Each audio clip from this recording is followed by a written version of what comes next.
The carriage came up the North Road at dusk, and the Duke of Gildingham watched it from the high window of a hall that had not welcomed a soul in 7 years.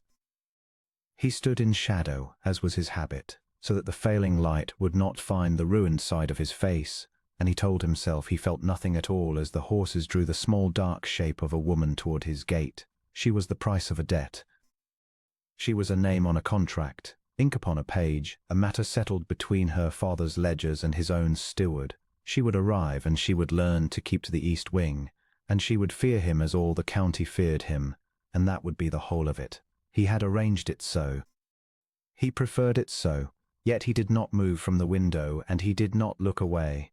The carriage halted upon the gravel below, and old Merrick went out with a lantern held high, and the door opened, and she stepped down without waiting for a hand. That was the first thing the Duke noticed, and it displeased him for reasons he could not have named. A woman sold into a house such as his ought to descend slowly, ought to cling and tremble and be handed down like something breakable. This one set her own foot upon the step, and her own foot upon the gravel, and stood a moment looking up at the great grey face of Gildingham, as though she were taking its measure rather than the other way about. The wind came off the moor and pulled at her cloak, and she drew it closer, and she went on looking. "She'll not last a fortnight," the Duke said aloud, to the empty room, to the cold hearth, to the portraits of men who had been handsomer than he and no kinder. His voice sounded strange in his own ears. He so rarely used it now. He did not go down to meet her. He told himself there was no reason to. Merrick would see to the practicalities, and the housekeeper, Mrs. Aldous, would show the new mistress to whatever rooms had been aired. And the Duke of Gildingham would remain where he had remained these 7 years, in the tower study above the west stair, with his books and his brandy and the great silence he had made of his life. There would be time enough tomorrow for her to see his face and understand what she had been sold to. There would be time enough for the fear, but he heard them come into the hall below, heard the doors and the footsteps and Mrs. Aldous' low, careful voice. And then he heard something he had not heard within these walls in longer than he cared to reckon. He heard a woman laugh. It was not a large laugh. It was small and surprised, quickly stifled, the sort of sound a person makes when weariness and strainedness tip suddenly into something absurd. But it carried up the stone stair and through the half-open door of his study and struck the Duke of Gildingham like a hand laid flat against his chest, and he found that he had risen from his chair without deciding to. He went to the top of the stair. He did not go down. He stood in the dark above and looked down into the lamplit hall, and he saw her clearly for the first time. She was younger than he had let himself imagine, though not so young as to be a girl. 25, perhaps. Her travelling cloak was plain, and the hem of it was grey with the mud of 3 days' roads. Her hair had come partly loose from its pins and hung in dark curls against a face that was neither beautiful in the fashionable way nor plain, but living, mobile, quick with feeling, so that he could read upon it in an instant that she was tired and cold and far from home and had just laughed at something and was ashamed of having laughed. She held a single small trunk that she would not surrender to Merrick, and she was saying something to Mrs. Aldous in a voice too low for him to catch, and Mrs. Aldous, who had not smiled since the old Duchess died, was very nearly smiling. Then the housekeeper glanced up and saw her master upon the stair, and the smile went out of her like a snuffed candle. "Your Grace," Mrs. Aldous said, and the young woman turned and looked up into the dark where he stood. The Duke of Gildingham had spent 7 years learning the particular choreography of that moment, the way a face changed when it found him. He knew every part of it. First the searching, then the finding, then the flinch as the eye caught the scar that dragged from his brow down across his cheek to the corner of his jaw, the old cruel seam of it, silver and red, that no candlelight had ever been kind to, then the swift downward glance, the murmur, the retreat. He had watched it upon the faces of servants and tenants and the 2 or 3 physicians who had come and gone. He had watched it, and he had made himself into the sort of man who did not care. He waited for it now. He almost wanted it. It would settle things. She looked up at him, and he saw her see the scar, saw the small catch of it in her eyes, for she was not made of stone and he did not expect her to be. And then he saw her do the thing that no one had done in 7 years. She held his gaze. She did not look down. She did not murmur and retreat. She stood in the lamplight with her mud-grey hem and her loosened hair and her single trunk clutched to her, and she looked up the dark stair at the man the county called the Beast of Gildingham, and after a moment she inclined her head, not the frightened duck of the chin he knew so well, but a slow, deliberate, courteous bow, the greeting one gives an equal one has decided to respect before he has earned it. "Your Grace," she said. Her voice did not shake. "I am Halfwyn Elwood. I am sorry to come to you so travel-worn. The roads were poor." The Duke of Gildingham stood at the top of his own stair and found that he had nothing to say. It was a novel and unwelcome condition. He was a man who had made silence into a weapon. He chose when to withhold his voice, and the withholding was a kind of power. But this was not that. This was the plain absence of anything to say, because everything he had prepared, the cold word, the dismissal, the reminder of what she was and what he was, had been made for a woman who was afraid, and this woman was not afraid.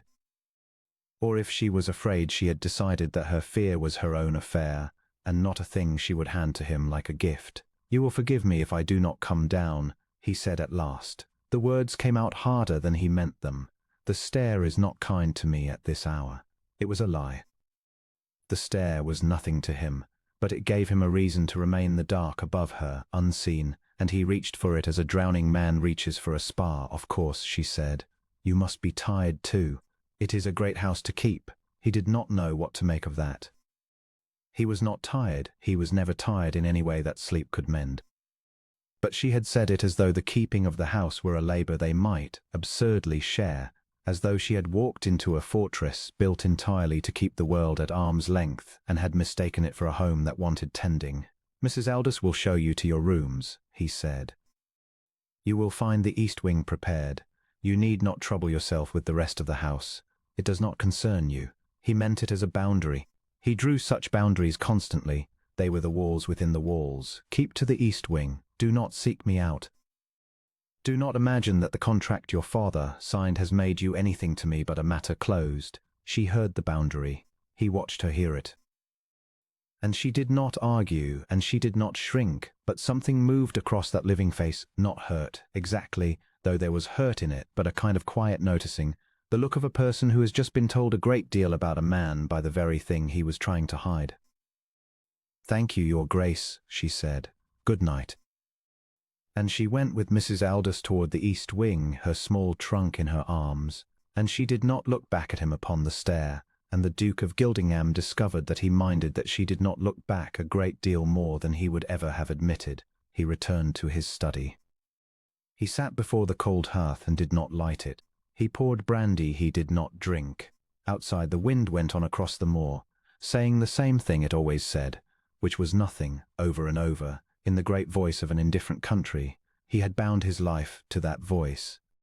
He had made himself a man to match it. He had bought a wife to pay a debt, and he had expected to receive a frightened stranger who would keep to her rooms and let him alone with the ruin he had made of himself. Instead, a woman had walked into his hall and laughed, and met his eye and bowed to him as though he were worth the courtesy, and told him he must be tired too. Pharamond of Gildingham sat in the dark a long while, and he thought, with something that was not quite alarm and not quite hope, but partook of both and frightened him more than either, that he might have made a very grave miscalculation. He rose before dawn as he always did, and he did not send for her.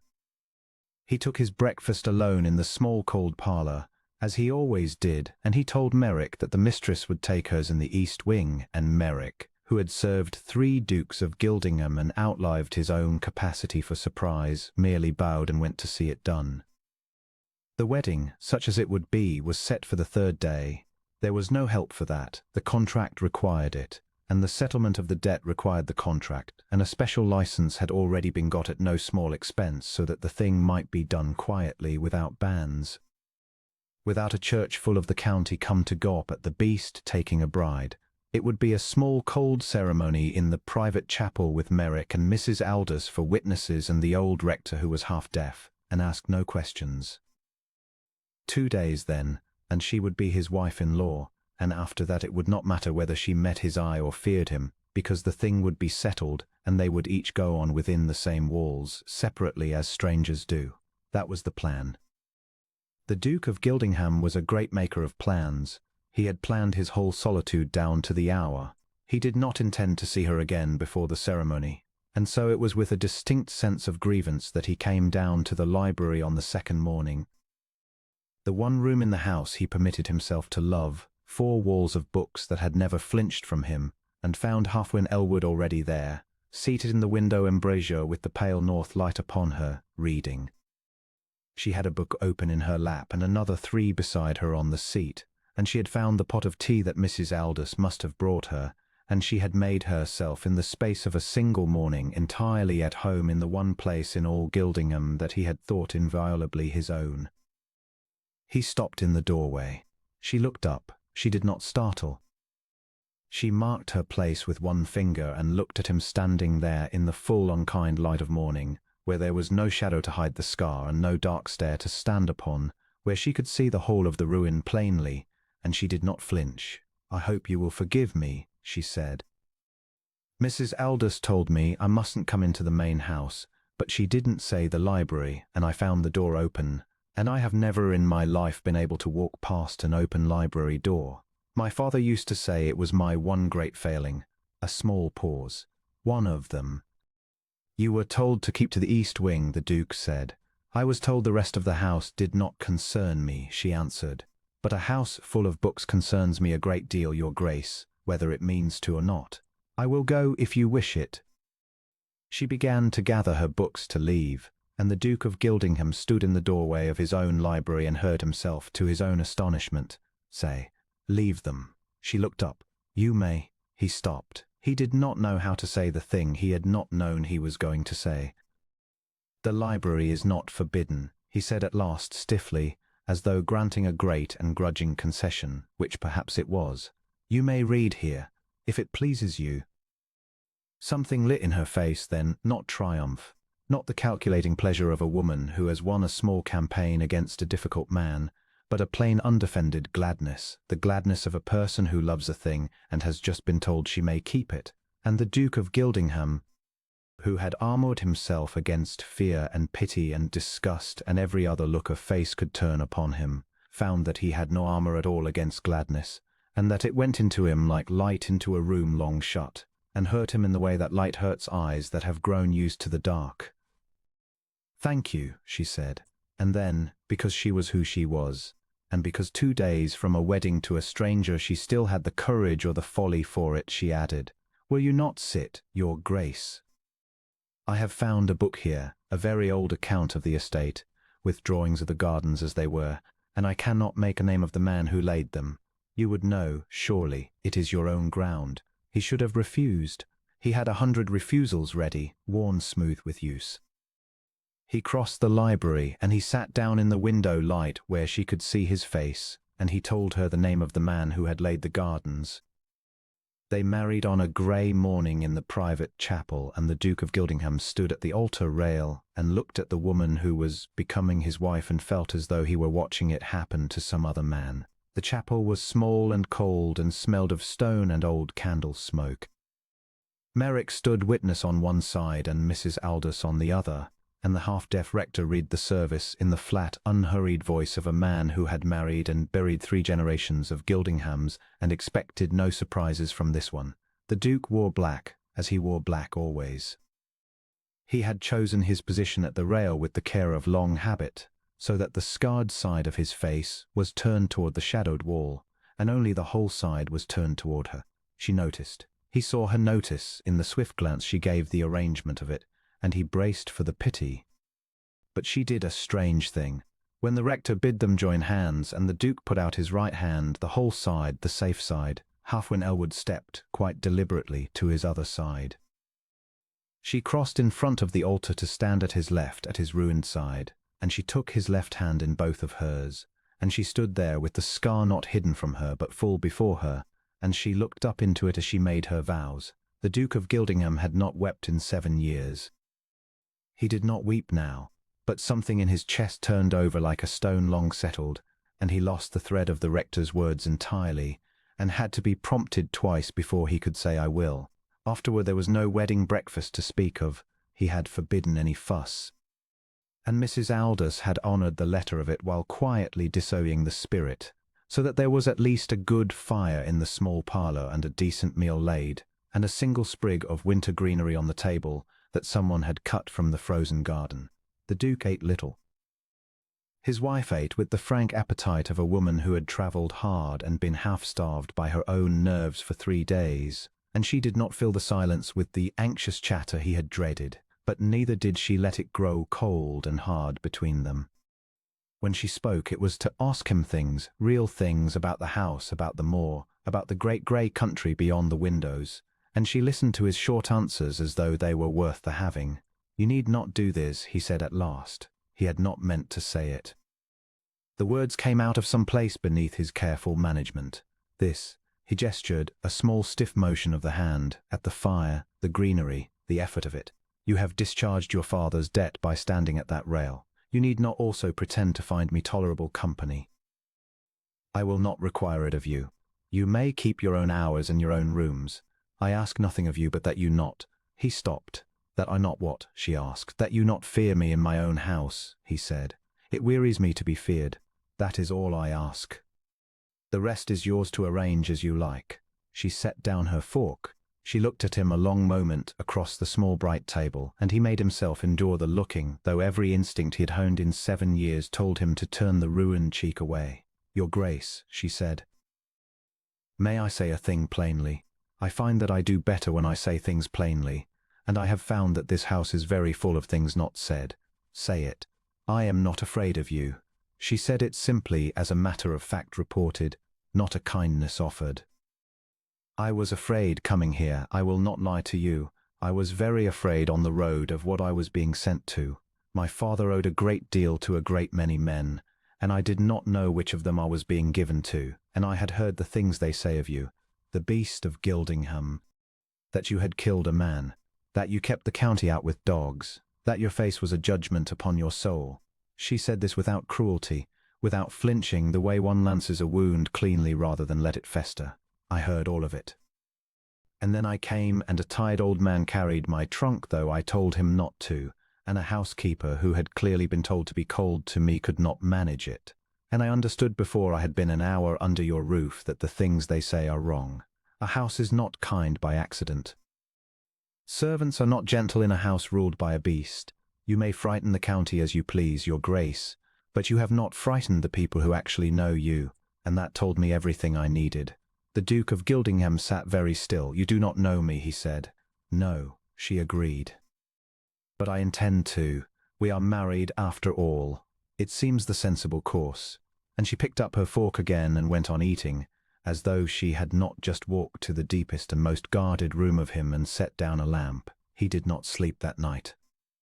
He sat in the tower study with the cold unlit hearth and the untouched brandy, and he turned her words over and over, and he was afraid not of her, but of what she was doing to him without seeming to try. For 7 years he had built the fear of others into a wall, and behind the wall he had been safe, because a man who is feared is never pitied and never known and never, therefore, in a position to be hurt. She had walked up to the wall and knocked upon it, not with force but with courtesy, as one knocks upon the door of a house where one intends to be welcome. And the terrible thing, the thing that kept him from sleep, was that some part of him deep beneath the ruin wanted to answer. The days shortened toward the dead of winter, and a strange slow life took shape in the house of Gildingham. He did not intend it. He resolved each morning to hold to his old solitude, and each day the resolution failed in some small particular. She was in the library when he came to it.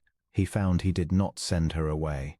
She asked over the cold breakfasts whether she might have the use of the still room which had stood empty since his mother's day. He found he had said yes before he had thought. She wished to walk in the garden, ruined as it was. He found himself telling her which paths were sound and which had crumbled, and then another day found himself walking them with her, at a distance, his hands clasped behind his back, saying little. While she exclaimed over the frost-blackened remains of beds his mother had planted and asked him what had grown there once, he answered her more than he answered anyone. He noticed that. She had a way of asking that did not press. She would put a question and then simply wait, unhurried, as though his answer were worth waiting for however long it took to come, and in the space she made he found words he had not used in years. "You keep to the left of me," he said to her once abruptly on one of the garden walks. It had been troubling him. When we walk, you keep always to my left side, to the scar. He had meant it to sound like an accusation. It came out sounding like a question he did not know how to ask.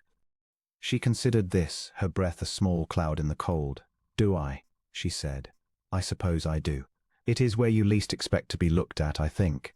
And I find I would rather look at the whole of a thing than only the half it wishes to show me. She glanced up at him. Does it trouble you? I will walk on the other side if you'd rather. No, he said. The word came out too quickly. No, it does not trouble me. It troubled him greatly, but not in the way she meant. It troubled him the way thawing troubles frozen ground, painfully from beneath, with a sense of something breaking up that had held solid so long he had forgotten it could ever move. He learned things about her in those weeks in pieces, the way one learns a country by walking it. He learned that she had lost her mother young and been raised by a father who loved her and ruined them both. A Greek, hopeful man who was forever certain that the next venture would restore the family and forever wrong about it, until the debts had swallowed the house and the land and, at the last, when there was nothing else to sell, had come to rest upon the one asset remaining, which was his daughter, and the willingness of a rich and dreadful duke to take her in settlement. She told him this without self-pity and without disguising it, and she did not spare her father, and she did not condemn him either, and the duke understood that she had made a hard peace with a hard thing and would not pretend otherwise for his comfort or her own. He learned that she read everything indiscriminately and voraciously, sermons and seed catalogues, history, and the accounts of voyages, the old estate ledgers she found in the library with as much appetite as the poetry. He learned that she sang very quietly, when she thought herself alone in the still room while she worked. He heard it once through the half-open door, and stood in the passage a long while, not daring to move for fear of ending it. He learned that she was kind to the servants in a particular way that had nothing of condescension in it, that she remembered Mrs. Aldous had a bad hip and Merrick's eyes were failing, and the scullery girl was frightened of the dark cellar stair, and that the house, which had been a cold machine for keeping the world out, was becoming under her hand something else, something warmer, something that felt, when he came into a room she had lately left, like a place where a person lived. There was an evening in the 3rd week that he did not afterward forget. He had not been able to sleep. Sleep was a rare and grudging visitor to the tower study, and near midnight he had come down for a book, expecting the library dark and empty, and had found instead a single candle burning in the window seat, and his wife wrapped in a counterpane, with a great leather volume open across her knees. She had fallen half asleep over it, her head tipped against the cold glass, and he had stood in the doorway a moment, meaning to withdraw before she woke, and was embarrassed to be found so. But the floor betrayed him with a creak, and she stirred and blinked up at him, and instead of the confusion he expected there came only a slow, drowsy smile. I could not sleep either, she said, as though continuing a conversation they had been having all along. It is a house that does not want to sleep, I think. Too many rooms holding their breath. She drew the counterpane closer and looked at the volume in her lap. I found this on the low shelf. It is a book of your family, the Gildinghams, drawn one after another, back and back. I have been trying to find you in the faces. You are here, I think. She turned the great stiff page toward the candle and touched a line beneath an engraving. This lady, your mother? The Duke came against his own resolution and looked. It was his mother, younger than he had ever known her, grave and dark-eyed, drawn in the year of her marriage. He had not looked at her likeness in 7 years. He had not been able to. She had died before the fire, which was the one mercy in it, for it had spared her the sight of what became of her son and her house both. Yes, he said. My mother. You have her eyes, Halfwyn said, and her mouth, I think, when you are not guarding it. She planted the garden. Then we shall bring it back, his wife said simply, as though it were already settled, as though the black ruined beds beyond the window were only sleeping and wanted waking. In the spring. You will tell me what she loved, and we will plant it again, and the house will remember her. A house ought to remember the people it has lost, Pharamond. It ought not to shut the door on them and pretend they were never there. That is not peace. That is only another kind of grief, wearing pieces clothes.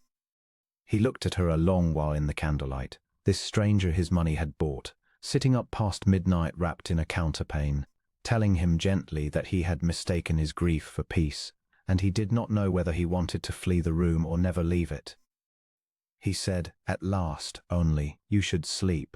You will take a chill in this cold." "So should you," she said, and did not move, and after a moment, absurdly, he sat down in the chair across from her, and she read to him a little from the book of his own dead. The small dry facts of the men and women he had come from, and he listened, and neither of them spoke of it again, and when at last she nodded off in earnest, he took the counterpane and drew it up over her shoulders, did not wake her, and sat guarding her sleep until the candle guttered out. And he learned, slowly, to his own alarm, that he watched for her, that he arranged his day, without admitting it, around the hours she would be in the library. That the cold breakfast, which he had taken alone for 7 years, was intolerable to him now on the mornings she did not come down, and that on the mornings she did, he ate more than he had in years and did not know why. He did not touch her. He had never so much as taken her hand save at the altar rail. They were married, and they lived within the same walls, and the whole county believed the beast of Gildingham had bought himself a wife to do with as beasts do. And the truth was that the Duke of Gildingham had not once crossed the space between his wife's door and his own, and did not mean to, because the contract had made her his in-law, and he would be damned before he let it make her his in any way she had not freely chosen. She had been sold to him. That was the one unbearable fact beneath all the rest, the grit he could not swallow. She had been sold like a horse, like the last of her father's assets, and everything gentle she gave him she gave inside the walls of that sale, and he could not tell. He lay awake with this night upon night. He could not tell whether tenderness was truly given or only the brave and graceful management of a woman making the best of a cage. He resolved that he would never find out by taking. If it was ever to be anything, she would have to come to him, and a woman does not come freely to a beast. So he held himself apart and was courteous and watched for her and told himself it was enough, and knew that it was not. The crisis, when it came from the county. It was 12th night, or near it, and there was to be a gathering at Lord Marchborough's, the great house across the valley, the sort of gathering the Duke of Gildingham had not attended in 7 years and did not mean to attend now. But the invitation, when it came, was not addressed to him alone. It was addressed to the Duke and Duchess of Gildingham, and it was, he understood at once, not a courtesy, but a summons of a crueler kind. The county wished to see the creature the beast had married. They wished to look at her. They had heard he had taken a wife, a ruined man's ruined daughter, and they wished to bring her into the light and turn her about and see what manner of woman would sell herself into that house, and pity her and whisper. He meant to refuse it. He crumpled the card in his hand and meant to throw it in the fire.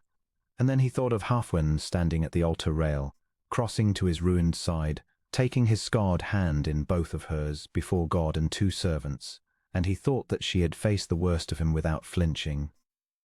And he found he could not bear the thought of her facing the county without him, of that living face turned toward a room full of people who would smile at her and cut her to pieces with their smiling. He went to find her.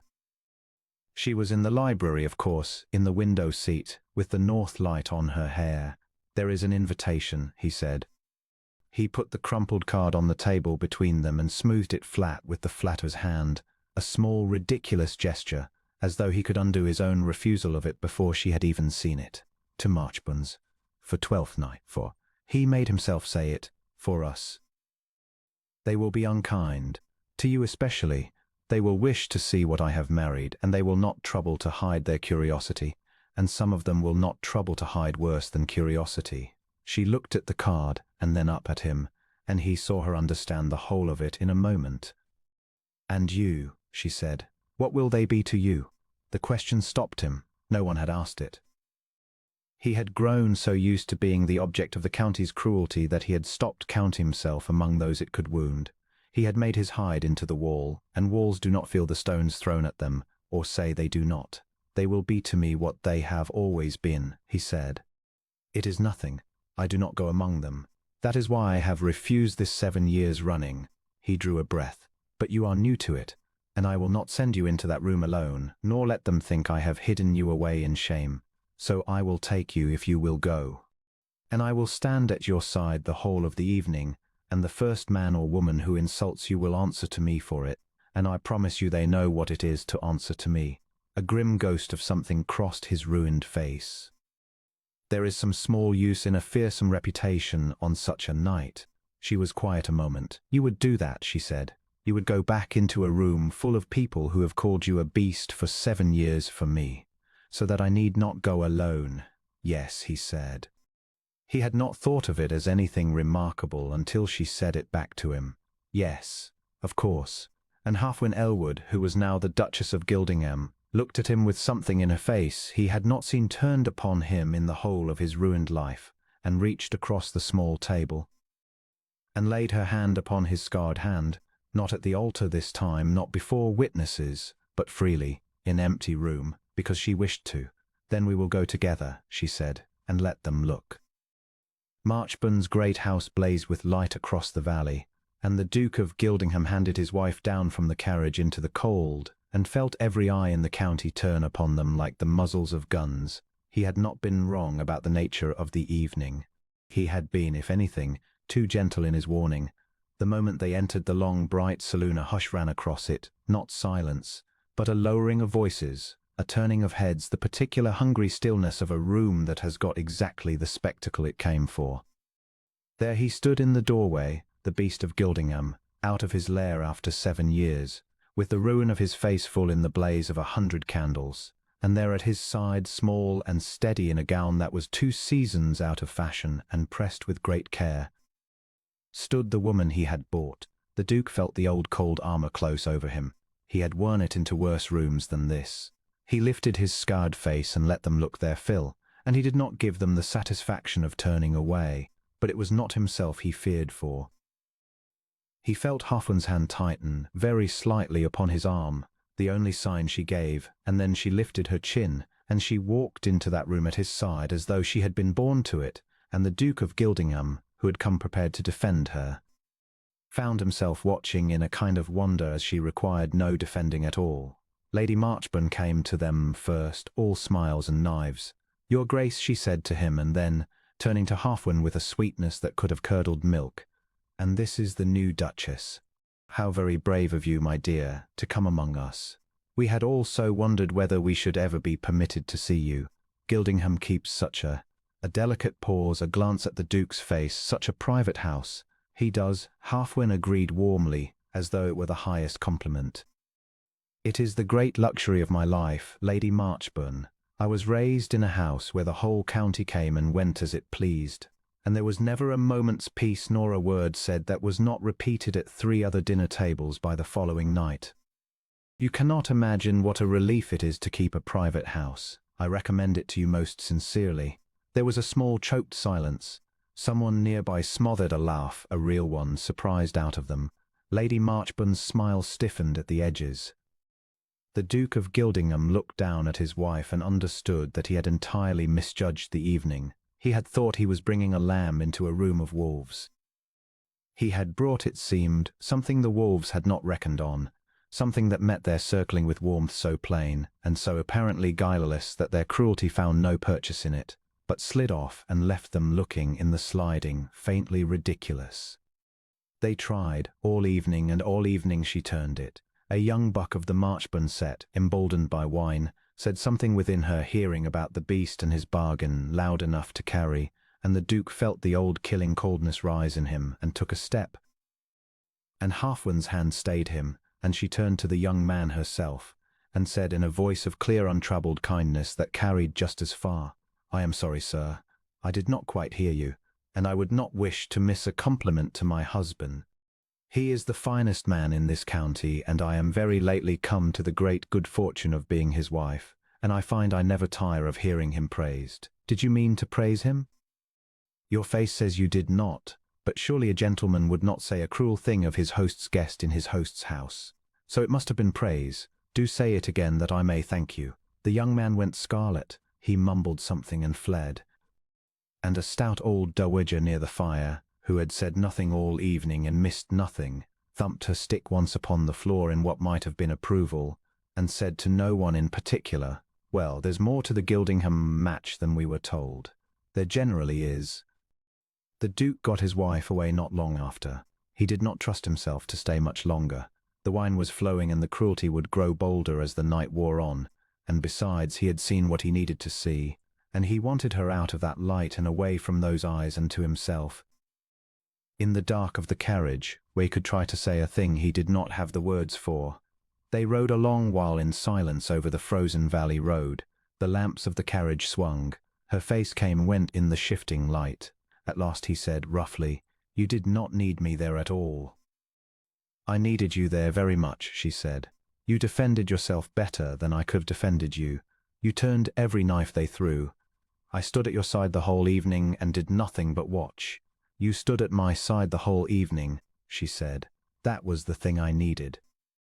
Not a champion, Pharamond, a companion. There is a great difference. She had begun in the last weeks to use his name, his Christian name, the one no one had spoken to him with any warmth in longer than he could remember, and each time she did it went through him anew. "I have been alone in rooms full of people my whole life.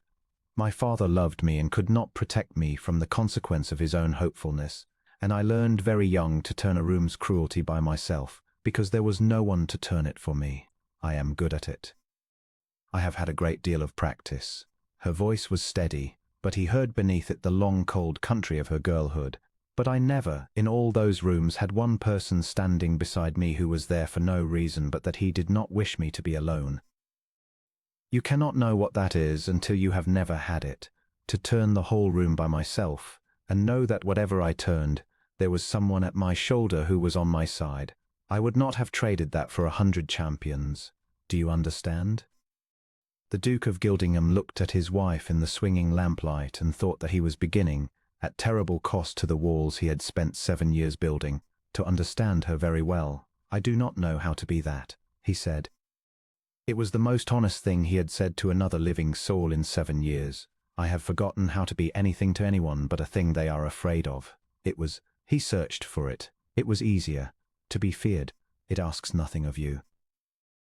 It keeps everyone at a distance where they cannot. He stopped.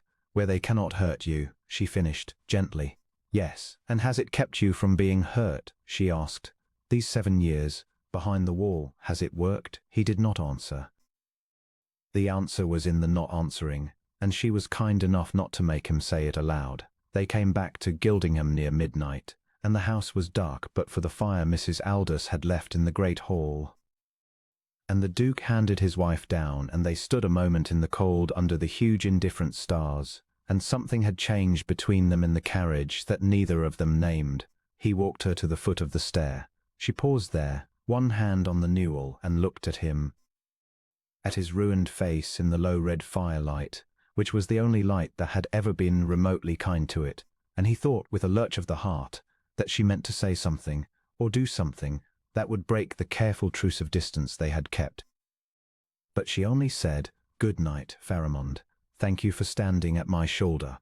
And she went up, and he stood at the foot of the stair a long time after her candle had vanished, with his heart going like a hammer against the wall of him, and understood at last, plainly, without possibility of further self-deception, that he had fallen in love with the woman his money had bought, and that this was the cruelest joke his ruined life had yet played upon him. For how could she ever be certain her own heart was free, inside the walls of that sail? And how could he ever ask her, and risk the answer that would tell him her every kindness had been only courage, only the grace of a woman making the best of the cage he had locked her in? He resolved, standing there, that he would never ask, that he would love her in silence, at a distance, and be grateful for the warmth she gave, and never, never put her in the position of having to refuse the beast who owned her, or worse, to accept him out of duty or fear or the terrible kindness that would give even a monster what it wanted rather than see it suffer. It was a noble resolution. He was rather proud of it. It lasted until the storm. The weeks after Marchburn were the gentlest the house had known in 7 years, and the Duke of Gildingham moved through them like a man learning to walk again after a long illness, uncertain of his own footing, half disbelieving that the ground would hold, and yet day by day holding. He found that he told her things, Not only the small facts of the estate, but larger things, things he had carried alone so long they had grown into him. He told her, one evening by the library fire, of his father the old Duke, hard and proud and disappointed, who had died of the shock of the fire before his son could wake to be forgiven or blamed, so that the whole account between them hung forever unsettled. He had never spoken of it. She listened and did not offer him easy comfort, which he could not have borne, but only said, when he had done, "Then you have carried two griefs these 7 years and called them one, the fire and the father you never got to finish being angry with. No wonder the wall was so tall." It had a great deal to keep in, and he had sat with that a long while and found it true, and found the truth spoken aloud by someone who did not flinch from it, easier to carry than the silence had ever been. She told him things too. She told him of her mother, whom she scarcely remembered but missed in the particular way one misses a thing one never fully had, of the slow shame of her girlhood, the tradesmen at the door, the fine friends who fell away as the money did, of the night her father had come to her, grey and broken, and told her what he had agreed to, and how she had held him while he wept and told him it was all right. It was all right. She was not afraid, though she had been very afraid indeed, because there had been no one else in the house to be brave, and so she had learned to be brave herself. The Duke listened to that, and understood for the first time the true cost of the steadiness he had marvelled at from the top of the dark stair, and loved her for it so fiercely and so helplessly that he had to rise and tend the fire that did not need tending, to hide his face until he had mastered it. They fell into small habits, the quiet architecture of a shared life. She would leave a book open on the arm of his chair, marked at a passage she wished him to read, and say nothing of it. He would read it, and leave it open at his own reply. Some other page that answered hers, and it became a conversation carried on in the words of dead poets, safer than their own, and dearer. He learned the particular tune she hummed in the still room and found himself humming it, to his own astonishment, on the stair. She learned that he took his tea bitter and his silences in the morning and his griefs, when they came, best left alone until he was ready to bring them to her himself. It was not courtship. Neither of them called it courtship. It was only two solitary people discovering, with a wonder that neither dared name aloud, that solitude was not, after all, the only country a soul could live in. And through it all he did not cross the space between her door and his own, and she did not ask him to, and the not crossing grew charged and sweet and unbearable, a held breath that could not be held forever. He knew it. He lay awake knowing it. He told himself he was protecting her, that a woman sold to a beast should never be made to feel she owed him anything her heart had not freely given, and beneath that noble telling there ran the truer, colder current he would not yet look at, that he was protecting himself, that so long as he never reached for her he could never be refused, and that a man who has lost everything once will build any wall, however cruel, to himself, rather than risk the losing again. The peace of those weeks was real. But it sat, he knew, upon something unspoken, and unspoken things do not keep. They wait as the fear waited for their hour. The hour came with the weather. The storm came in the last week of January, off the moor, 3 days of snow driven sideways by a wind that screamed in the chimneys and buried the low road to the village, and cut Gildem off from the world entire. The Duke did not mind such storms. He had always rather liked them. They made the isolation he chose feel like something the weather had imposed, and gave him an honest reason for keeping the world out. On the second night of it, the fever took hold of the scullery girl, young Betsy, who was frightened of the cellar stair. And it took hold fast and cruel, the way fever does in the cold, and by the small hours she was burning and raving, and Mrs. Aldous, grey-faced, came to the tower study to say the child was very bad, and the physician was 6 miles off behind 6 feet of snow, and there was no way on earth to fetch him. The Duke of Gildingham had watched fever kill before. He knew what it could do. He knew, too, that he was useless in a sick room, a great scarred silent man who frightened the healthy and could hardly be expected to comfort the ill. He said he would send Merrick to try the road at first light, though they both knew the road could not be tried, and he turned back to his cold hearth, feeling the old helplessness settle on him like the snow settling on the moor. And then he heard his wife's voice in the passage, quick and low and utterly without panic, and he came to the door in time to see Huffwin going down the stair with her hair loose and her shawl thrown over her nightgown, and Mrs. Aldous' still room key already in her hand, saying, "Willow bark and the feverfew are in the third jar on the left. No, the far shelf. And I'll want every kettle in the house boiled and the window cracked despite the cold. Fever wants air, whatever the old women say. Betsy, my love, I'm coming now." And she was gone into the dark toward the sick room before he had gathered his wits. Moving through his cold house like warmth itself given feet, the Duke of Gildingham stood at the top of the stair, as he had stood the night she came, and looked down after her, and this time he did not stay in the dark. He went down. He found her in the small hot room off the kitchen where they had put the sick child, and Betsy was a red small huddle in the bed, burning and afraid, crying for a mother 3 years dead, and Huffwin was on her knees beside the bed with the child's hand in hers. And she looked up when the great scarred shadow of the Duke filled the doorway, and the servants in the room shrank. He saw them shrink, but Huffwin did not.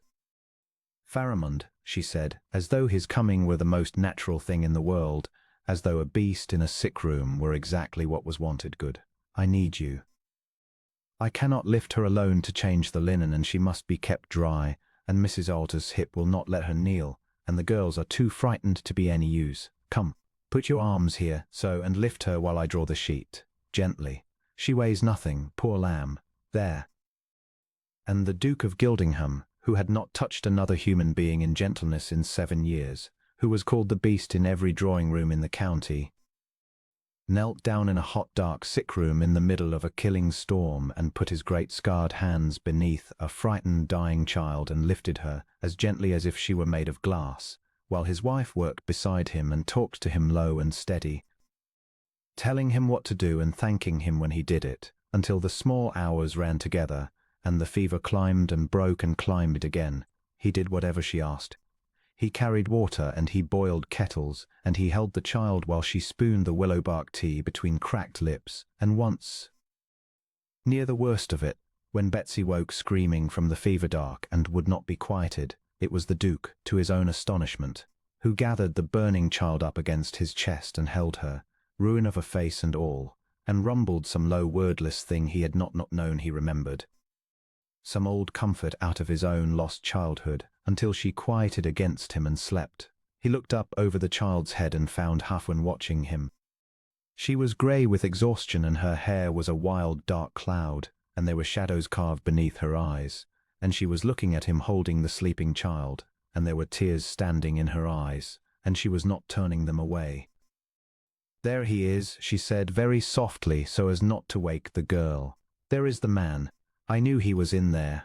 I have known it since the night I came." And the Duke of Gildingham, holding a sleeping child in a hot dark room while the storm screamed against the walls of the house he had made into a fortress against exactly this, against being seen, against being needed, against being loved, felt the last stone of the wall he had spent 7 years building come loose beneath his hand, and did not try to set it back. The fever broke for good near dawn on the 3rd day, and Betsy woke weak and hungry and herself again.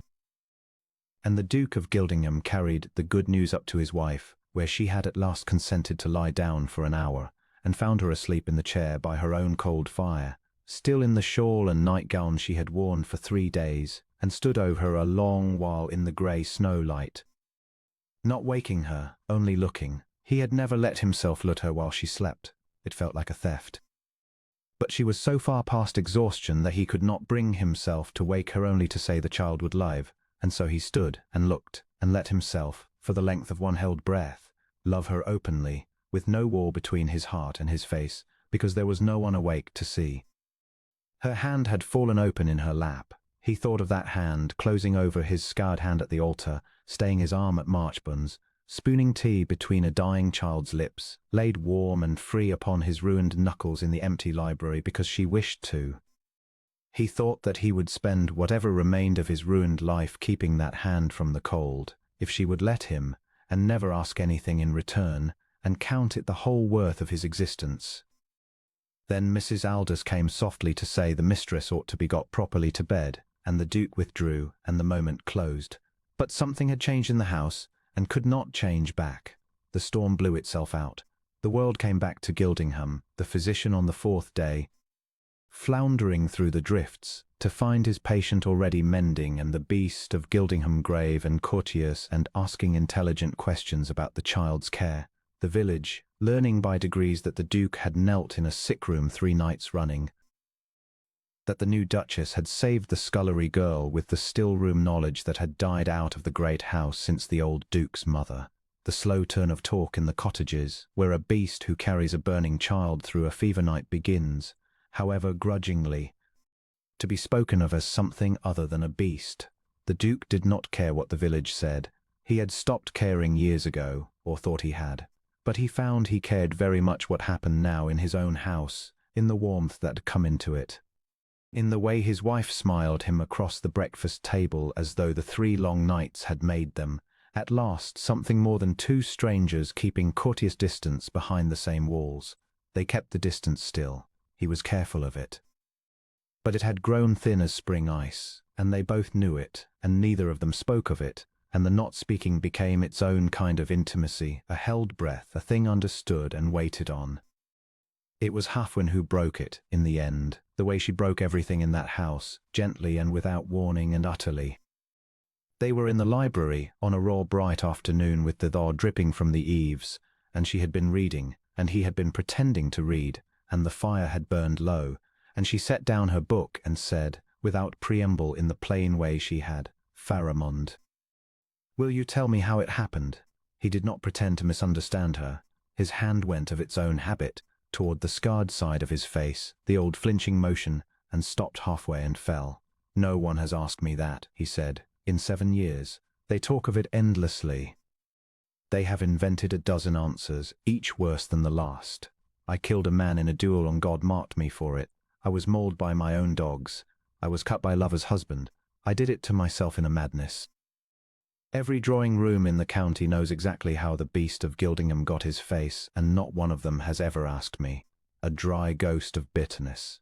"It is a great deal more comfortable to invent a monster than to ask a man." "I am asking a man," she said. And so he told her. He had not told anyone. He told her in the low steady voice of a man dragging up a thing long sunk, and she did not once look away from his face while he told it, and that, the not looking away, was what made it possible. It had been a fire. Not a duel, not a madness, not a judgment of God upon a wicked soul, only a fire, a stupid ordinary catastrophe of the kind that visits great houses and small alike. 7 years past, in the dead of a winter much like this one. It had started in the servants' wing in the small hours, and it had spread fast through the old dry timbers. And the Duke, he had not been the Duke then. His father had still lived, and Pharamond had been the son, young and whole and careless of his own safety in the way of young men who have never been hurt. The Duke had gone into it. There had been people in the servants' wing, a nurse and 2 of the younger maids. He faltered here, the only place he faltered, his sister. His young sister, Clemence, 16 years old, who had gone that night to sit with the sick nurse because she was tender-hearted and could not sleep for worrying, and who had been trapped by the fire on the wrong side of a fallen beam. He had got the maids out. He had got the nurse out.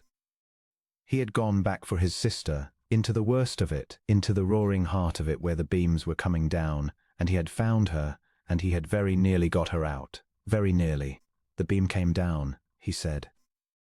His voice had gone flat, the flatness of a thing worn smooth by 7 years of never being said. "I had her in my arms. I had her at the door. And the beam came down, and I turned so that it would take me and not her, and it took the side of my face, and I do not remember the rest. Only that when I woke I was in my bed, and it was 3 days later, and my father was dead of an apoplexy the shock had brought on, and I was the Duke of Gildingham, and my face was this. And Clemence," he stopped. "She lived," he said, at last. "She lived. I got her out.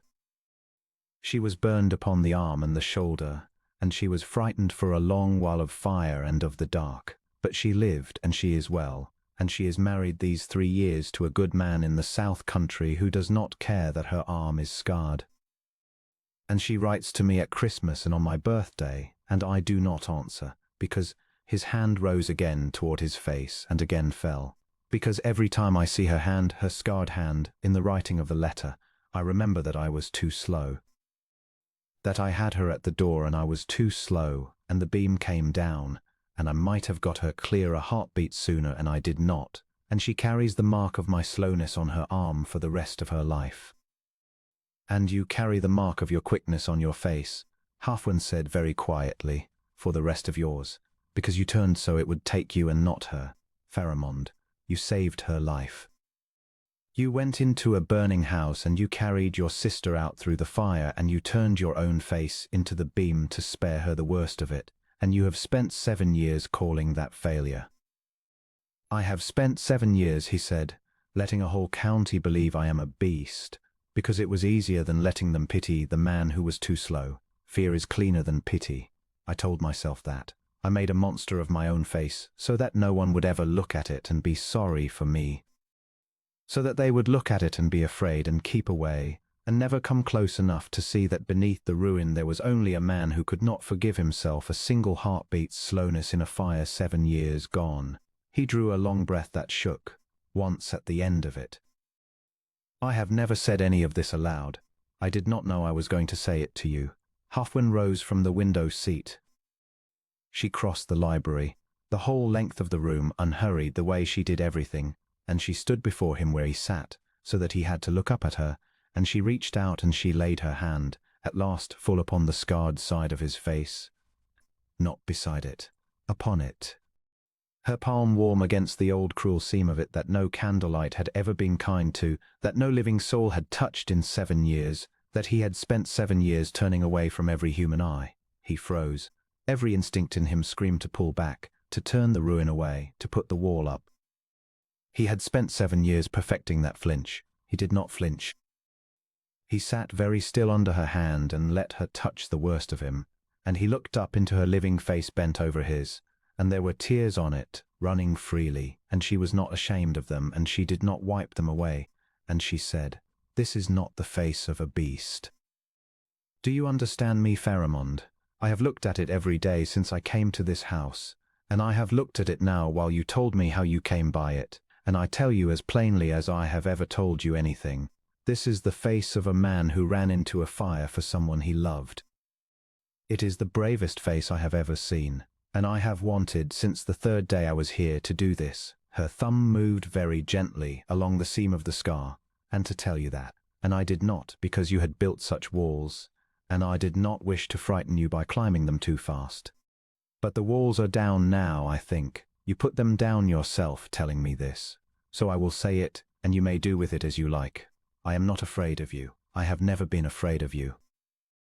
And I did not come to love you despite this. Her palm pressed, warm, against the scar, but a little because of it. Because it is the truest thing about you, and you have hidden it from the world, and I am the one you let see it. That is the greatest gift anyone has ever given me. Do you know that, in a life not overfull of gifts, you let me see? The Duke of Gildingham reached up, and he covered her hand with his own, his great scarred hand over a small warm one, holding it against his face, so that she should not take it away, so that the touch should not end. And he found that he was weeping too, silently, the first tears in 7 years, and they did not shame him, running down over the scar and over her fingers, because she was there, and she was not turning away, and she had said the words he had not let himself want to hear from any living soul. I do not deserve, he began. Stop, she said gently. That is the wall talking. I know its voice by now. We will have no more of that. And she bent, and she kissed him, not on the whole side, not on the safe side, but on the scarred cheek, her lips soft against the ruin of it, deliberately, so that there could be no mistaking her meaning. And the Duke of Gildingham closed his eyes and let himself, for the first time in 7 years, be loved. They did not speak for a long while after. There was no need. He held her hand against his face, and she stood within the circle of his other arm, and the fire burned low, and the thaw dripped from the eaves, and the great cold house that had been a fortress against exactly this was, at last, simply a home, with 2 people in it who had found each other in the middle of a hard country and would not now let go. But even as he held her, even in the warmth of it, the old fear stirred in the deep of him, the one thing not yet said, the grit not yet swallowed. She had been sold to him. However freely her heart seemed to give itself now, it gave itself inside the walls of that sale, and the Duke of Gildingham was a man who had spent 7 years mistrusting every gift, and he could not, even now and here, wholly silence the voice that whispered, "She is brave, and she is kind, and she is making the best of the cage. How will you ever know it is more than that? How will you ever be sure?" He said nothing of it. He held her and was happy, and was afraid, and the fear waited, as such fears do, for its hour. Spring came slowly to the moor, as it always did, in reluctant installments, a warmth in the noon sun that fled by dusk, a green haze on the black garden beds, the return of the birds to the eaves, and in the house of Gildingham the thaw went deeper than the weather. The Duke came down to breakfast now every morning, and would not eat until his wife came. They walked the mending garden together, at no distance at all now, her hand in the crook of his arm, and he told her what his mother had planted where, and she made plans aloud for restoring it. And he found that he wanted the garden restored, wanted it fiercely, because she wished it, and because a restored garden was a thing that lived into the future, and for the first time in 7 years he could bear to imagine a future. He read to her in the evenings by the fire. She sang no longer only when she thought herself alone, but for him, low in the firelight, and he thought he had never in his life heard anything so beautiful, and was certain he never would again. There was a morning that April when she woke him early, came to the tower study where he had fallen asleep at last over his books, and shook his shoulder gently, and would not tell him why, only bade him come and bring a coat. She led him out through the dew-wet garden and up the low rise behind the house that gave onto the open moor, and there she stopped and pointed and said, "There, wait." And the Duke of Gildingham stood on the rise in the cold, clean morning beside his wife and watched the sun come up over the moor. He had lived above that moor his whole life. He had watched 1,000 dawns break over it, alone from the tower window, and seen in them only the same grey country returning, the same indifference lit briefly, and then going about its indifferent day. But she had wanted him to see this one. And so he looked with her eyes as well as his own, and he saw the light come up gold across the heather and strike the standing water in the peat hollows, so that the whole vast bleak country caught fire for a moment edge to edge, glittering, and was for that moment not bleak at all, but achingly, impossibly beautiful, the way a plain face becomes beautiful when it is loved. "There," Hafwin said softly, beside him. "I found it my first week here, walking early. I have wanted to show you for months, but you were not ready to be shown a beautiful thing. You would have found some way to be grim about it." A smile in her voice. "You are ready now, I think." "How did you know," he said, "that I was ready?" "Because you keep the fire lit now," she said. "You did not when I came. You sat in the cold on purpose, because warmth was a thing you thought you had no right to.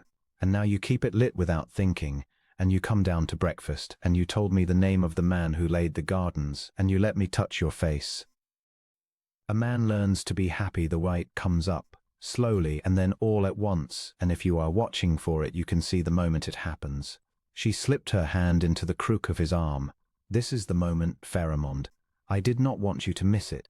He looked down at her, at the gold light on her dark hair and her upturned living face, and he thought that in all the beauty spread across the burning moor there was nothing to touch her, and that he would trade every dawn of the rest of his life for the certainty of finding her beside him at each one. And he very nearly said so and did not, because the old fear still stood its ground in the deep of him, the one thing not yet swallowed. "She was sold to you," it whispered even now, even here in the gold light. "She is brave and kind and making the best of the cage. You cannot know. You cannot ever know."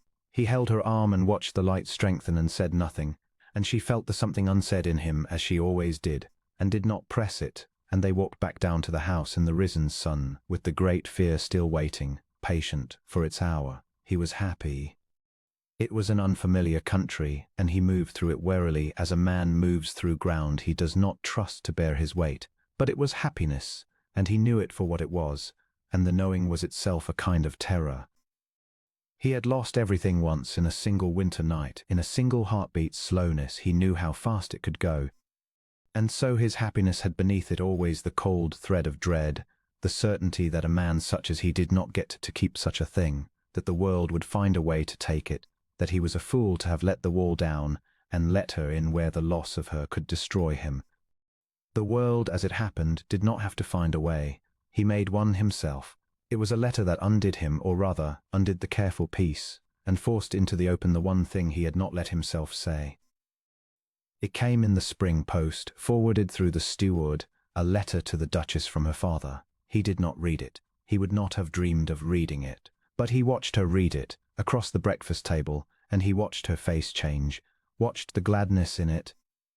The plain daughter's gladness at word from a father she loved despite everything. And he watched her read something further down the page that stilled her and made her set the letter down and look out the window a long moment with an expression he could not name. "He is well," she said when she saw the Duke watching. "My father. He has had a turn of luck, at last. A venture that has come good for once in his life. He writes that he has cleared the last of his old debts, or nearly, and taken a small, clean house in the town, and She stopped. She smoothed the letter with her hand, the small gesture he had learned to read as her way of steadying herself. "He says that if I am unhappy, that if the match was hard, and I wished to be free of it, he could receive me now, that he has means enough at last to keep me. That I need not stay, if staying was only ever the paying of his debt.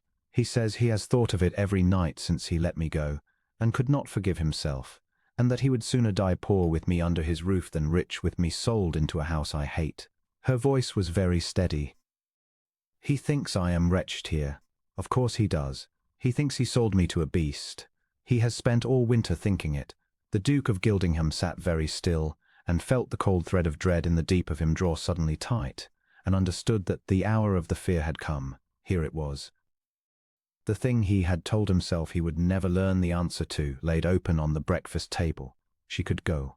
The debt was cleared, or nearly. The one chain that had bound her to this house was struck off. Her father had means and a door standing open and a place at his hearth.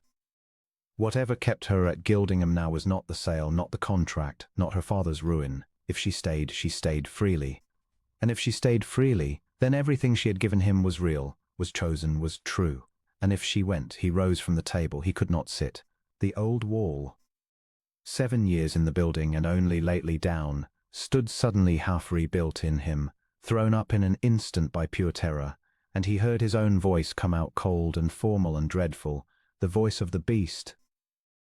The voice he had used to keep the whole world at the distance where it could not hurt him. "Then you must go," he said. She looked up at him, startled. "Pharamond." "You must go to him." He heard himself saying it and could not stop. The terror had the reins now. The old terror that took what mattered and broke it first, before the world could, because a thing you have broken yourself cannot be taken from you. It is the right thing, the just thing. You did not choose this house. You were sold into it to pay a debt that is now paid. You owe Gildingham nothing. You owe me nothing. Whatever you have, whatever kindness you have shown me, whatever you have given, it was given inside a cage, and a gift given in a cage is no gift. It is only the grace of a good woman making the best of what she cannot escape. And I will not. His voice cracked, and he mastered it. I will not be the beast who kept you in the cage after the door stood open. Go to your father. I will have the settlement arranged so that you want for nothing. I will have the marriage. There are ways. It can be quietly undone if you wish it, so that you are free entirely, and may make some better match, some whole man, she said. She had risen too. She stood at the far side of the breakfast table with her father's letter in her hand and her face white. And there was something in it now he had never seen there. Not fear, never fear, but anger, a clean, bright anger, the first he had ever roused in her. "Stop," she said again. "How dare you?" He fell silent. "How dare you," she said, low and shaking, "stand there and tell me what I chose and did not choose, what is real and what is a cage? How dare you decide for me that everything I have given you this winter was only a prisoner making the best of her bars? Do you know what that is, Pharamond? Do you know what you are doing with your noble speech about opening the cage? You are taking the one true thing I have ever freely given in my whole life, and you are calling it counterfeit, to my face, because you are too frightened to believe it might be real. You would rather send me away and call it justice than risk staying and finding out I meant it. That is not nobility. That is the wall. I know its voice. I told you we would have no more of it, and here it is again, taller than ever. Because you are afraid. I am afraid," he said. The admission came out of him raw. Yes. God help me, yes. I am afraid I have loved exactly two things in my life since that fire, and one of them was my sister, whom I could not save without breaking, and the other is you, and I would sooner cut off my own hand than keep you in a cage. And I cannot, Halfwyn, I cannot bear to keep you by a chain and never know if you would have stayed without it. Do you not see? If you stay because the door was locked, I have kept a prisoner and called her a wife. But if I open the door and you go, then at least I have not been the beast they say I am. At least I have loved you enough to let you go free. And that, she said, is the most selfish thing you've ever said to me. He stared at her. You dress it as love, she said, and it is fear wearing love's coat. You would send me away to spare yourself the terror of being chosen. 'Cause if you open the door and I go, then you were right all along, you are a beast. No one could truly love you. The world is as cruel as you have always believed. And you may go back behind your wall where it is safe and nothing can ever hurt you again and be proven right forever. That is comfortable, Pharamond. That is the same comfort you found in being feared instead of pitied. It asks nothing of you. But if you open the door and I stay, her voice broke, and she pressed on through it. If you open the door and I stay, then you have to believe that you are worth staying for. And that is the one thing you have never in 7 years been able to do, and it frightens you more than any fire. The Duke of Gildingham stood in the spring light with his half-built wall around him and his wife's clear anger before him and the whole ruin of his careful self-protection laid bare in her words, and he could not speak, because she was right, and he knew she was right. And being seen so wholly and so truly was the thing he had feared above all others and had spent 7 years and a fortune in solitude to prevent. So here is what I will do, Halfwyn said, and she came around the table to him, and she took his scarred face in both her hands, and she made him look at her. I am not going to argue you out of your fear, because a person cannot be argued out of a thing they feel in the bone. I am going to answer it instead. You want to know if I would stay without the chain. Then open the door. Truly. Not as a test dressed up as justice. Open it because you love me and would have me free. Arrange the settlement. Undo the marriage if the law can. Set me at my father's gate with means enough to want for nothing and no bond of any kind to Gildingham. Make me as free as any woman in England.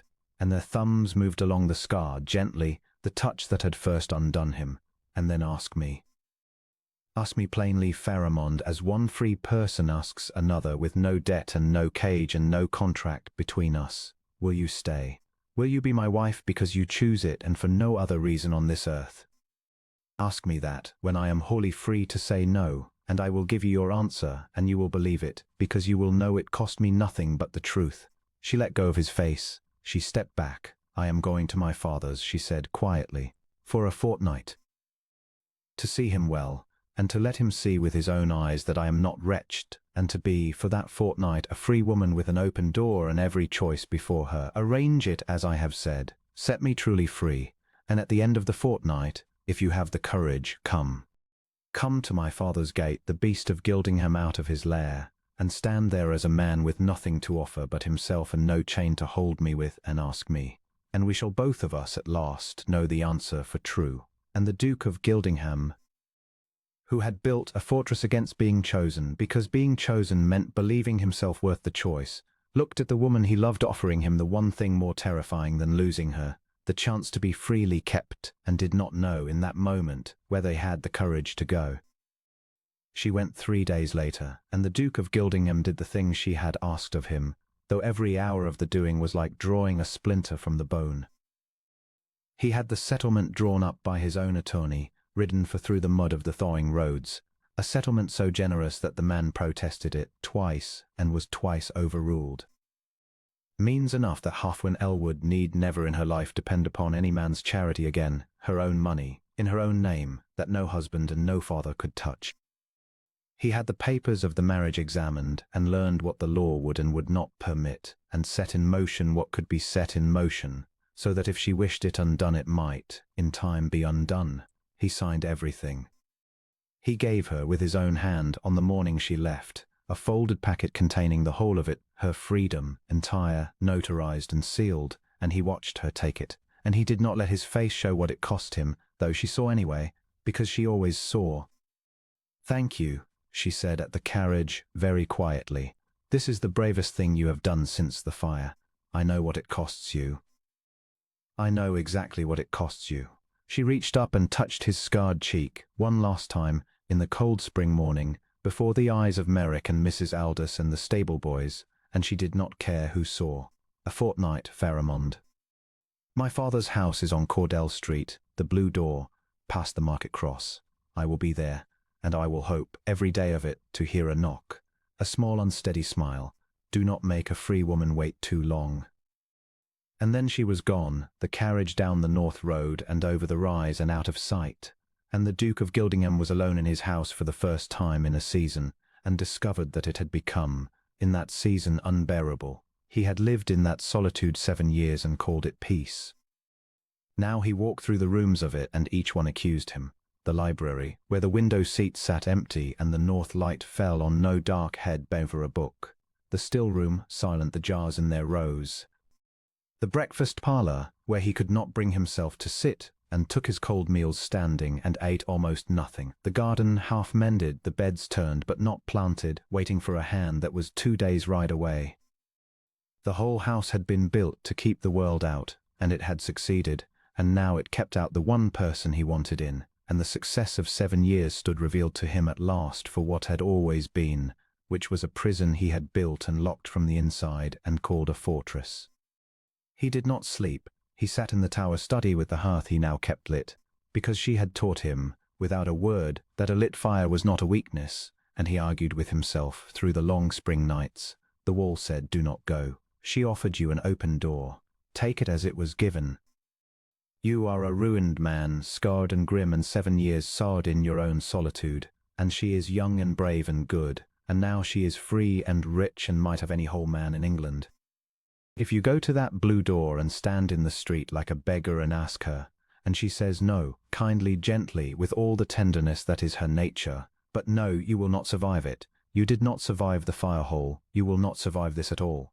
Stay behind the wall. It is safe here. It has always been safe here. She will not come back, and you will grieve, but grief you know how to bear. Hope you have forgotten. Do not learn it again at your age only to have it killed." And then, on the 4th night of her absence, the Duke of Gildingham did a thing he had not done in 7 years. He took up a pen, and he drew toward him a sheet of paper, and he began, at last, to answer one of his sister's letters. He had a drawer full of them. 7 years of them, unanswered Christmas, every birthday, faithful, unfailing, from a sister in the South Country, who had never once stopped writing to the brother who had carried her out of the fire, and then shut himself away from her love as thoroughly as from all the rest. He had kept every one. He had never answered a single one, because to answer would be to let her near, and to let her near would be to see her scarred hand in the writing and remember his slowness, and he had not been able to bear it. He read them now, all of them, one after another, through the small hours, and he found, he had not let himself find it before, that not one of them reproached him. Not one spoke of the fire as his failure. They were full of her life, her marriage, her good husband, her small joys and small sorrows, her steady undimmed love for a brother who gave her nothing back, and threaded through all of them year upon year, the same patient refrain, never insistent, never accusing, "I think of you. I am not afraid of you. You are not what you believe yourself to be. Come south when you are able, or let me come to you. There is nothing to forgive, and if there were, it would have been forgiven the moment you carried me through the fire. I only wish to see my brother again." She had been saying it for 7 years, in her own gentle way, the very thing Halfwyn had said, and he had not been able to hear it from his sister, because a brother's failure was too close, too tangled, too full of the smell of smoke. But he had heard it, somehow, from a stranger sold into his house, heard it, and at last half believed it. And now the stranger was gone to a blue door on Cordell Street to find out whether he had the courage to believe it all the way. The Duke of Gildingham wrote to his sister that night. It took him until dawn, and he spoiled a dozen sheets, and what he wrote at last was short and plain and cost him more than the settlement had. He told her he was sorry for the 7 years, for the silence, for the letters unanswered. Told her he had married, and that his wife was the finest person he had ever known, and that she had done in one winter what he had believed no living soul could do, which was to make him wish to be seen. He told his sister that he had spent 7 years believing himself too slow and calling it a fire, when the truth was that he had been too much a coward to be loved, and that he was trying now, late and clumsily, to learn otherwise. And he told her that if she still wished it, after all this time, he would very much like to see her again, that she and her husband would always, from this day, be welcome at Gildingham, and that he would answer her letters now, all of them, for the rest of his life. He sealed it. He set it for the morning post, and when the grey light came up over the moor, he sat back from the desk and found that something in his chest had come unlocked that had been locked since the fire, and that the unlocking did not destroy him after all, it only let in air. He understood, then, sitting in the dawn with 7 years of his sister's love spread across the desk before him, what Halfwyn had known all along and had tried to tell him at the breakfast table. The wall had never protected him from anything. It had only kept him from being loved by everyone who tried. His sister, his servants, the whole of a life he might have had. The fire had scarred his face in an instant. He had spent 7 years scarring the rest of himself, deliberately, stone by stone, and calling it safety. And a brave woman had walked into his hall on a mud-grey evening and looked up the dark stair without flinching and begun, from that first moment, patiently, to take the wall down, not by force, but by the simple, unbearable act of refusing to be afraid of him, of insisting, day after day, that there was a man beneath the ruin worth the loving. She was at a blue door on Cordell Street. She was free entirely by his own hand, and she was hoping every day to hear a knock. The Duke of Gildingham rose from the desk. He went to the window. The moor lay grey and vast and indifferent under the dawn, saying the same nothing it had always said, and for 7 years he had made himself into a man to match it, grey and vast and closed. He did not want to be that man any longer. He wanted to be the man who had knelt in a sick room and held a burning child, the man who had told the truth the fire to a woman who did not look away, the man his sister had gone on believing in for 7 faithful years, the man Halfwyn had seen from the very first. Standing in the dark above his own hall, he wanted, God help him, to be worth staying for. And there was only one way in all the world to find out if he was, and it was not to stay safe behind the wall and grieve what he had not to reach for. It was to do the thing that terrified him past all the fires of his life, to go and stand at a blue door with nothing to offer but himself. No check, no contract, no fearsome reputation to hide behind, only a scarred man asking a free woman to choose him and to let the answer, whatever it was, be true. He rang for Merrick. The old man came and blinked to find his master risen and dressed and lit with a purpose he had not worn in 7 years. Have the horses put to, the Duke of Gildingham said. The travelling carriage. I leave within the hour. Your Grace. Merrick hesitated, and then, with the liberty of a servant who had carried 3 dukes' secrets, ventured, May I ask where your Grace is bound, so that I may tell Mrs. Aldous when to look for your return?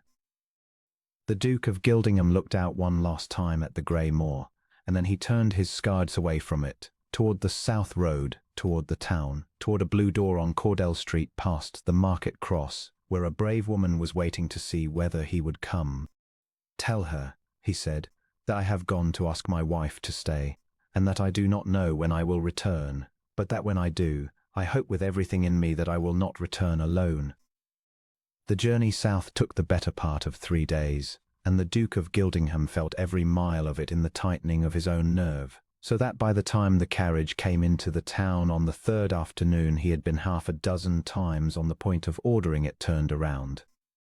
He did not turn it around. He had the driver set him down at the market cross, for he could not bring himself to arrive at her father's door in the great crested carriage of Gildingham, as though he came to reclaim a possession.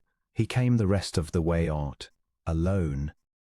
A tall, scarred man in a plain, dark coat, walking through an ordinary town on an ordinary spring afternoon, and the townsfolk looked at his face as townsfolk always did, with the old catch and flinch, and for the first time in 7 years he found that he hardly noticed it, because he was too full of the one thing that mattered to have room left over for the fear of strangers.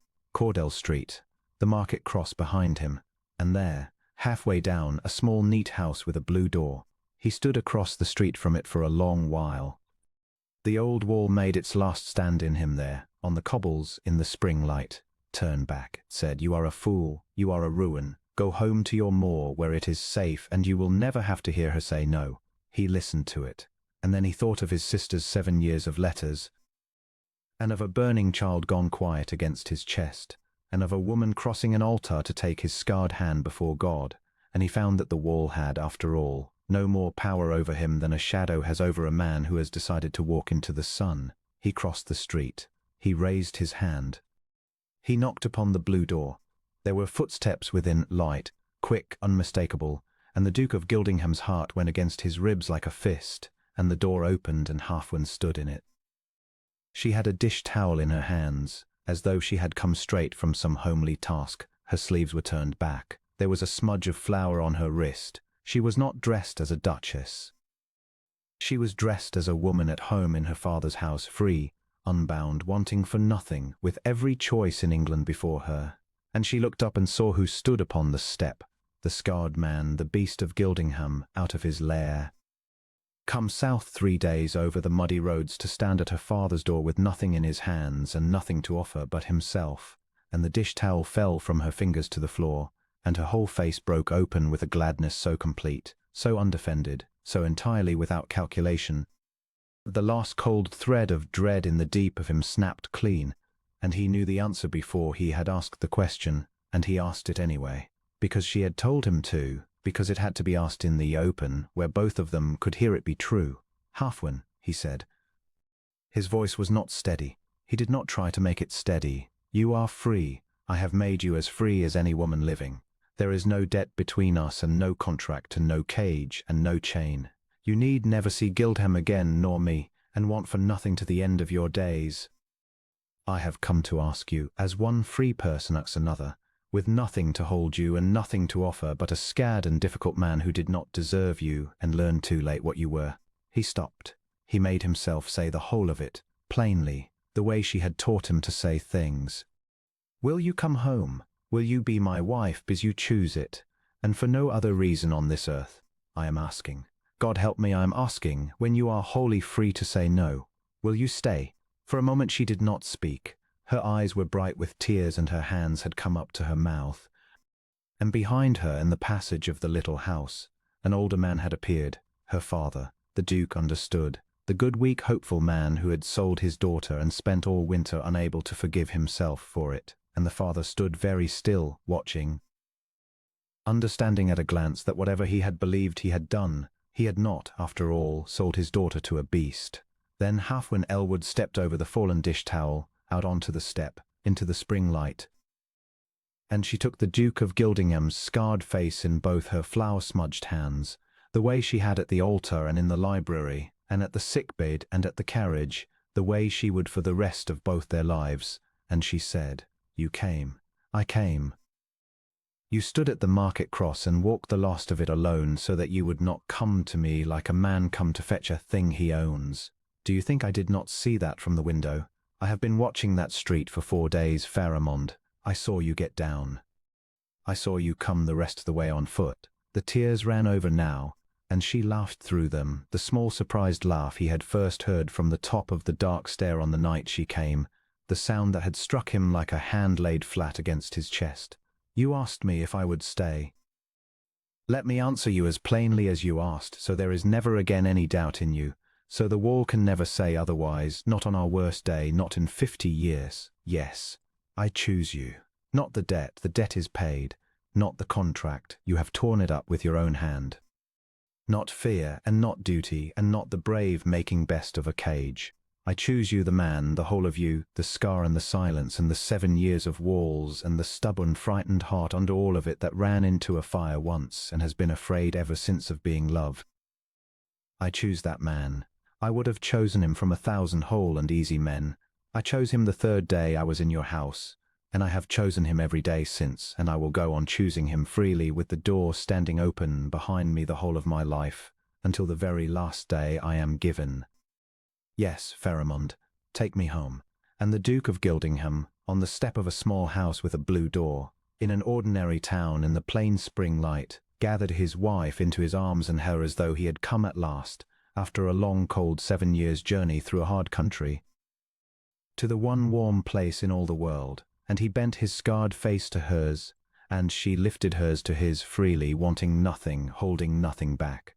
And if the townsfolk of Cordell Street stopped to stare at the beast of Gildingham weeping in the street with his arms full of a laughing woman, neither of them ever knew it, nor would either of them have cared.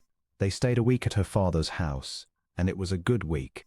The Duke, who had not sat easy at another man's table in 7 years, sat at that homely board and let himself be made welcome, and found that the older man's hopefulness, which had ruined them both, was in truth a warm and generous thing when it was not chasing fortunes, and that there was much in it to love. He watched Huffwin with her father, watched the daughter she was, teasing and tender and fierce in his defence, and understood a little more of where she had learned to walk into a cold house and warm it. Before they left, the Duke of Gildingham took the older man aside and told him, plainly, that he need never again lie awake reproaching himself, that the thing he had done in desperation had turned out, by no merit of anyone's but Huffwin's own, to be the saving of 2 lives and not the selling of one, and that the door of Gildingham stood open to him for as long as he lived. The older man wept and gripped the Duke's scarred hand in both of his, and could not speak, and did not need to. They went home together up the North Road as the spring deepened, and the moor, when it rose grey and vast around them once more, was not the same country it had been. The Duke looked out at it from the carriage with his wife's head upon his shoulder and her hand in his, and it was only weather now, only ground, no longer the great indifferent thing he had made himself to match. He had a home at the end of the road, and a woman in it who had chosen him, and the choosing had unmade the beast entire. The garden was planted that year, the first time in 7, and it came up glad and disorderly and alive, exactly as his mother's had, and Huffwin worked in it with her sleeves turned back and flower or earth forever on her wrists, singing no longer only when she thought herself alone. The still room filled with her jars. The library window seat was never again empty of a dark head bent over a book, save when its owner had risen to bring another book to the great scarred man who now, without fail, sat beside her in the north light with no shadow to hide behind and no wish to hide. And in the early summer his sister came, she and her good husband, up from the south country, in answer to the letter he had written in the dawn. The Duke of Gildingham stood in the doorway of his own hall to meet her, in the full light, his ruined face turned toward her plainly, and Clemence came up the steps and stopped and looked at him a long moment, her scarred arm and his scarred face, 7 years and a fire between them, and then she was in his arms, and they held each other and wept for everything the 7 years had cost, and for the fact that it was, at last, over. Later the Duke saw his sister and his wife with their heads together over the garden beds, laughing, already thick as thieves, and something in his chest that had been closed since a winter night 7 years gone stood open now for good, and let in the whole of the summer. He never again let the county call him what it had called him, though he did it not by force. He simply ceased to give it any beast to fear. He went among his tenants and mended their roofs and knew their children's names. He went once, with Huffwin upon his arm, back to Marchbourne's, and stood in the bright saloon with his scarred face lifted and let them look, and it was a different room that looked back, because a man who is plainly and openly loved is a very hard man to call a monster, and the county, which had invented a beast because a beast was easier than a wounded man, found in the end that it preferred the truth. But those were the small, warm, ordinary things, the long, slow riches of the years that followed, and they are almost more than a story can hold. The heart of it was only ever this, that a brave woman was sold to a man the world called a beast, and did not fear him, and would not be commanded, and looked past the ruin of his face to the wounded man beneath, and loved him until he could believe himself worth the loving, and that he, in the end, found the courage to set her wholly free and ask her in the open to stay, and that she stayed freely, with the door standing open her whole life long, because she chose him and went on choosing him every ordinary day to the last, on winter nights long after, when the wind came off the moor and screamed in the chimneys as it had on the night she came, and the night the fever took the scullery girl. The Duke of Gildingham would sit by a fire he now kept always lit, with his wife's hand in his scarred hand, and he would think how nearly he had let the wall keep her out, and Huffwin, feeling him think it, would lift his hand and lay it against her cheek and say nothing, because nothing needed saying, and the great house that had been built to keep the whole world at a distance held at its warm and living heart, the two of them, and everything the fear had so nearly cost, and had not, in the end, been permitted to keep.